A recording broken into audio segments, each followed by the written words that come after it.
today I will be presenting on Haemophilus influenzae. The objectives for today are the risk factors, diagnosis, treatment, and vaccines, the experiment, and the experimental setup, methods, and results, acknowledgments, and bibliography. I will then open the floor to questions, comments, and constructive criticism. Okay, Haemophilus influenzae, most commonly known as H. influenzae, is a gram-negative, rod-shaped bacteria.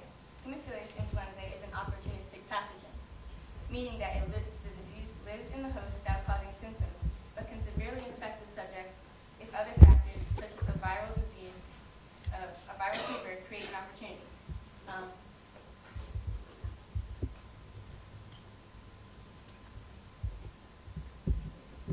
Well, that is a photomicrograph of Haemophilus influenzae, and below it is a picture of Richard Profiler.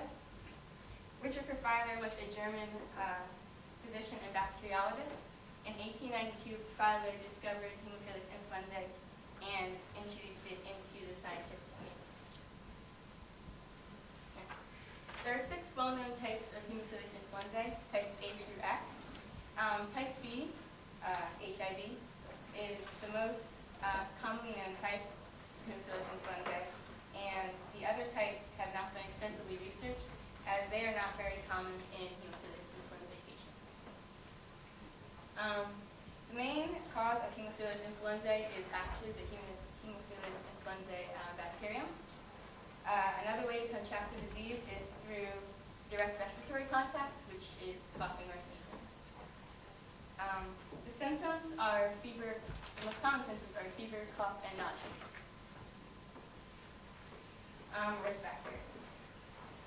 Certain people are more likely to contract Haemophilus influenzae, such as people with medical conditions like sickle cell disease, HIV, and aspenia, which is when you have no spleen.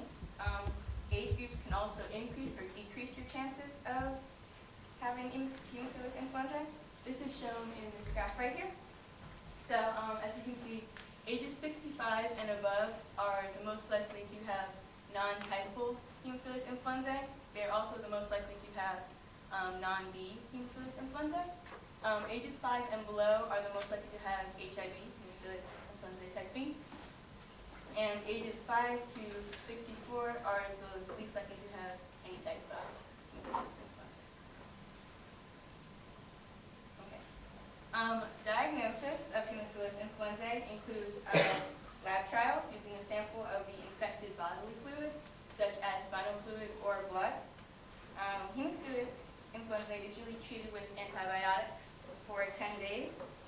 Cases of invasive Haemophilus influenzae, which is when it is in places that usually are not infected, require hospitalization. Vaccines. The first HIV vaccine was licensed in 1985. Vaccines were later modified so that it would be safe for children less than 5 years old. The vaccines have shown to be effective worldwide, preventing anywhere from 10,000 to 16,000 cases a year. There are still many cases in developing countries because of their inaccessibility to the vaccines. It's because of the cost of making and shipping the vaccine overseas, which is approximately $800 per person. So, there are 2 types of vaccines. Pentavalent has not yet been released. The World Health Organization, or WHO, is trying to make this happen, and the conjugate vaccine is what is being used right now. Okay. I studied the experiment induction of immunity against lethal Haemophilus influenzae type B infection by Escherichia coli glycosaccharide, and the objective of this experiment was to find a vaccine for HIV in children less than 18 months, because previous vaccines were only safe for children, were not safe for children of this age,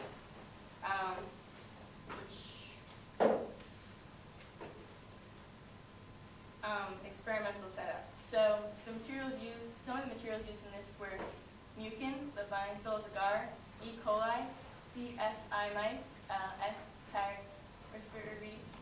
typhurium, 7 parts of this experiment: the making of the bacteria, the extraction of the core liposaccharide, LPS, preparation of the rabbit anesthesia, antibody determinations, production of the HIV infection in mice, the active immunization of mice against lethal HIV infection, and the passive immunization of mice against lethal HIV infection. And the disease was used for injection was made of 3 extracts of HIV disease that was taken from the blood of children with HIV meningitis. The liposaccharide core was extracted from the E. coli J5 using chloroform, light petroleum ether, and liquid phenol in a process known as phenol chloroform petroleum ether technique.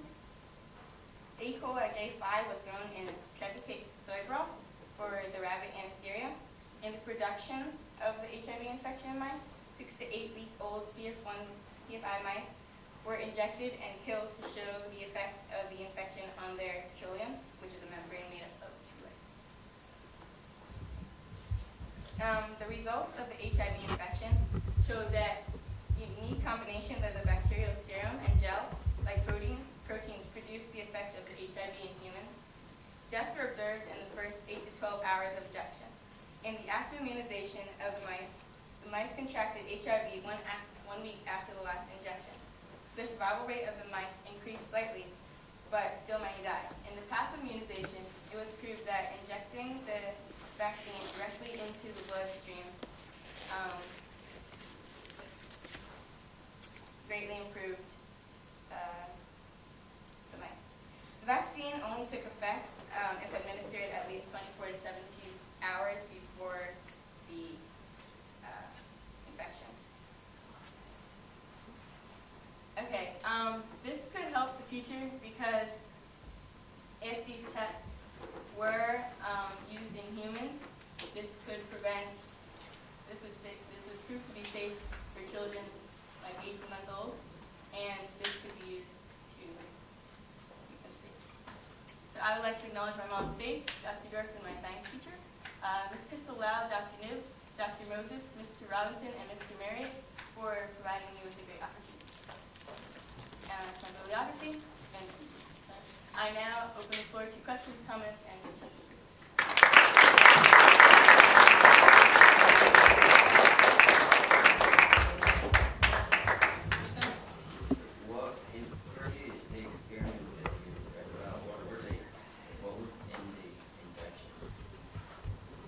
In the injections,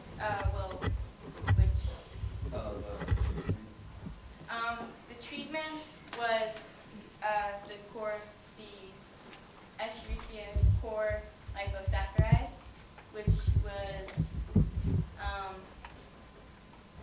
it's pretty much the Escherichia core. I'm pretty sure that was just the speed of the process, and the liposaccharide was the actual anti-agent.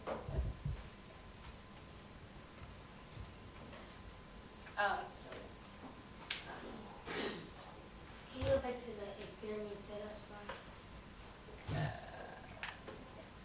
Do you know what any of those materials are? Yeah, levianthal is agar. It also speeds up the process. That was used in the bacteria, so that was used to speed up the process of the bacteria in the mice, so they wouldn't have to wait as much as you would. Pretty much, that's it. Ms. Crystal? You said that there are 2 different types of vaccines, there's the pentavalent and the conjugate vaccine. What was the difference between the 2 vaccines? Well, the pentavalent, that's using 5. So to make a vaccine, sometimes they use different diseases and to kind of cancel out the one inside the body.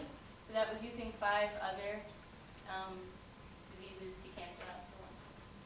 And the conjugate is just using other. Using other what?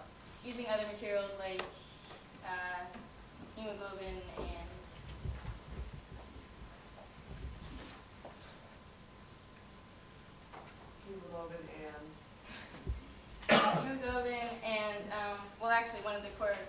one of the conjugate vaccines is one I just talked about. So, Escherichia coli for like that we know. Okay. How come people don't use the pentavalent vaccine yet? It has not yet been put on, it's not yet been, like licensed, so it's not completely safe.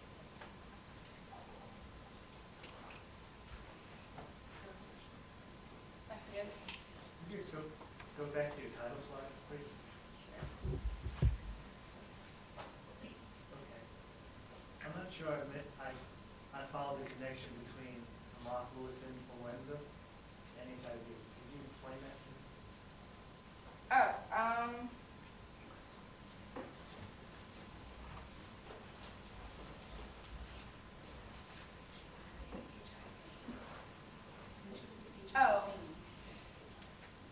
Oh, all right. Were you saying HIV or HIV? HIV. B, as in Bravo? No, like B. V as in victory. Yes. Okay, that's what I thought. So, explain it. Okay, so it is an opportunistic pathogen, so it just stays in the host until something comes along and stimulates a reaction. And so I was saying, like sickle cell disease or HIV would stimulate that reaction. Okay, I'm slow. I can talk to you about it later, but when you're doing that kind of presentation, you should make sure that there's a continuity of information. Because when you started off, I thought you were talking about H flu. And then all of a sudden you started giving me information about HIV. Two different diseases. But you were trying to make some connection between mechanisms.